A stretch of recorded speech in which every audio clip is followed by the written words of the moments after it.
Greek astronomers also thought that the best way to explain eclipses. Lunar era, imagining that the Earth and the Sun occupied opposite sides of the Earth and that the shadow of the planet, projected by the Sun, fell on the Moon and eclipsed it.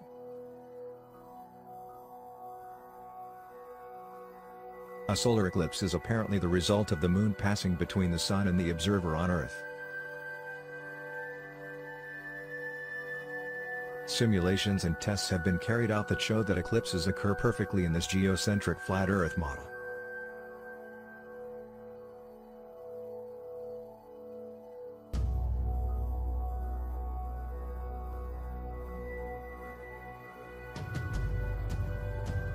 But even today we wonder, is the Moon really the one that covers the Sun? Since this is not seen and there is no real image of eclipses from space or anything to prove it.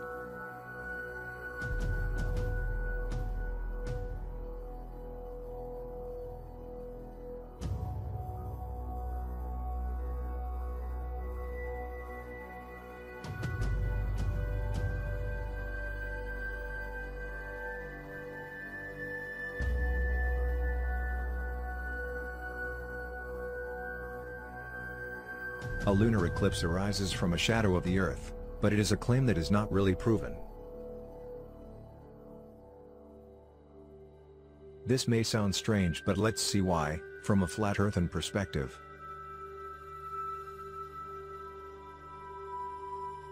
During the full moon you can see how the entire disk shines brightly, an effect that is impossible from a spherical surface.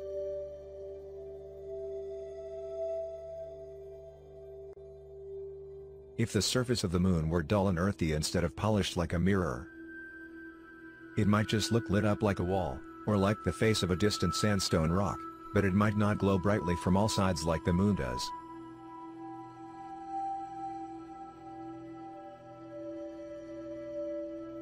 We are going to see 4 important factors to know the true topography or shape of the Moon. The shaping factor. A shadow will always naturally move across different types of surface. The shadow will always take the shape of the surface or area, revealing the true shape of an object.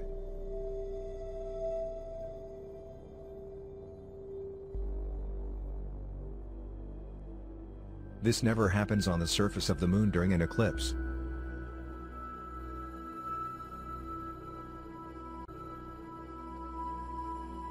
The shadow diffusion factor. In a sphere, the shadow is more diffuse around the edge.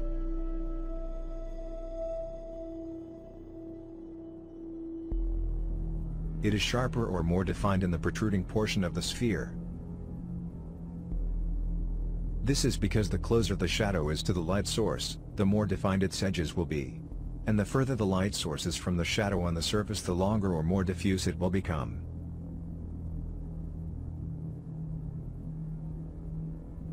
The shadow not only rises and falls, it stretches, bends with the surface and becomes sharper or diffuse.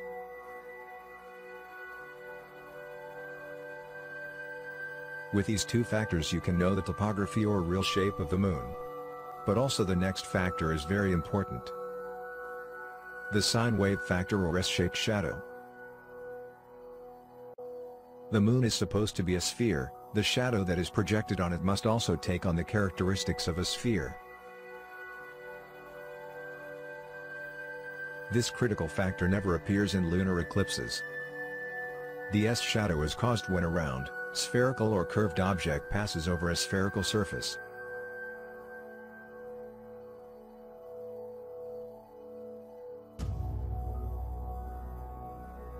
As the shadow moves over the sphere, it adapts around its curve. The shadow will take the spherical outline and will always follow the nearby edges due to perspective. The shadow will take the shape, until it reaches the highest point. As the shadow passes the midpoint, it begins to bend in a curved way. When a shadow moves across a 3D sphere, the center or the part close to the observer is the thinnest. The larger the sphere, the more the angle of its curvature will be noticeable. In the end, you will always see the curvature. When we see any lunar eclipse, we do not see that curvature or stretching or change in the sharpness of the shadow. In fact, every lunar eclipse looks like there is a disk moving through another flat disk, as seen in this image. As the circular shadow passes over the moon, it maintains its circular shape all the way without modifying its shape. It does not stretch, it does not distort, you do not see the edge nor does it become sharper. These factors are enough to see that the moon is not spherical. But one more factor is missing to realize the surroundings of the moon. And that is the reflected light factor. A reflector does not cool down when you give it light and heat. The reflected light must be of the same color and properties as the origin, only the intensity or quantity must vary. This does not happen on the moon. It reflects differently and its light does not have heat, on the contrary its light cools. Temperature measurements have been made to prove it. The closer another object is to a sphere, the light it is reflecting will appear.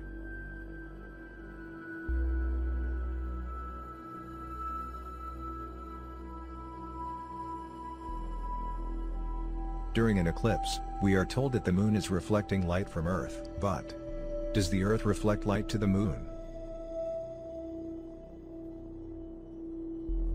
If that were true, then the new moon phase would not exist, which is when the moon is not seen and disappears. If the moon were in total darkness, then it should be illuminated by the Earth, because that's when it's supposedly closest. But that of course does not happen. So the observations and experiments lead to the conclusion that the moon shines with its own light. It is not a reflector of the sun's light, but absolutely self-luminous.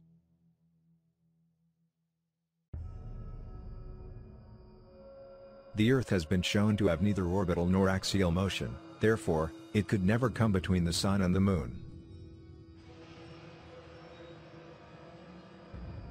According to the tests of the Earth, we live in a plane, always under the sun and the moon. Therefore, to speak of its interception with the light of the sun and to project its own shadow on the moon, is physically impossible. In addition to the previous difficulties or incompatibilities, there are many cases that recorded that the sun and the moon were eclipsed when they were both above the horizon, without being aligned with the Earth.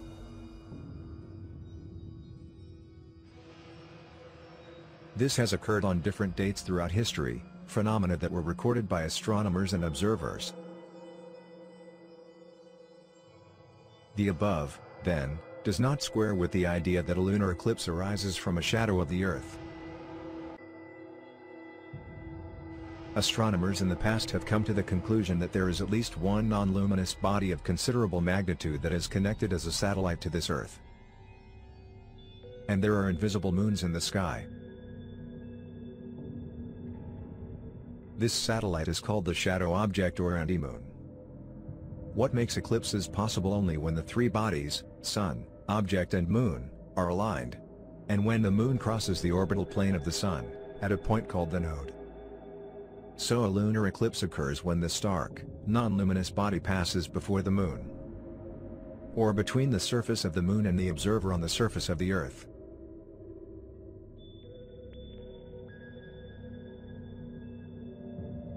The existence of dark bodies that revolve around luminous objects in the sky. It has been admitted by practical observers from the earliest ages, and that nowadays a great deal of evidence has accumulated on the subject. That astronomers are forced to admit that there are not only dark bodies that occasionally obscure luminous stars when they are in conjunction, but there are large cosmic bodies, and that at least one is connected as a satellite to this Earth.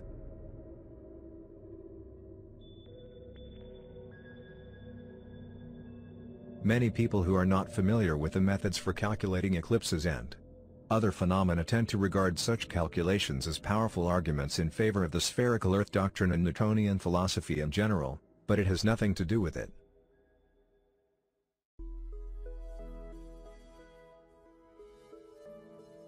It is not difficult to form a general notion of the process of calculating eclipses. It can be easily conceived by prolonged observations on the sun and the moon. The lunar eclipse is a phenomenon that comes in patterns. By studying these patterns, it is possible to predict when the next transit or eclipse will occur. The astronomer can use historical tables with some equations to predict the weather, the magnitude and duration of a future eclipse. This also does not apply only to the eclipse. All recurring phenomena, such as transits of the planets, the concealments of bodies and the precision of the paths through the sky are predictable only because they are phenomena that come in patterns. Astronomers predict celestial events by studying the patterns and calculating when the next will occur. Actually, NASA freely admits that they use ancient cycle tables for their eclipse predictions. The Saros cycle and those ancient and dejected methods that simply look at past patterns in the sky to predict the next one is precisely how modern theorists predict the lunar eclipse today.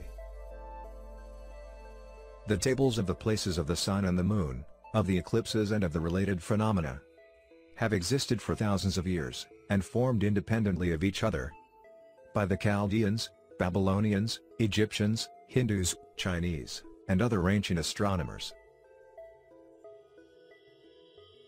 Modern science has had nothing to do with this, beyond making them a little more exact, averaging and reducing the fractional errors that a longer observation period has detected. But those predictions do not contribute to our knowledge of the causes of eclipses.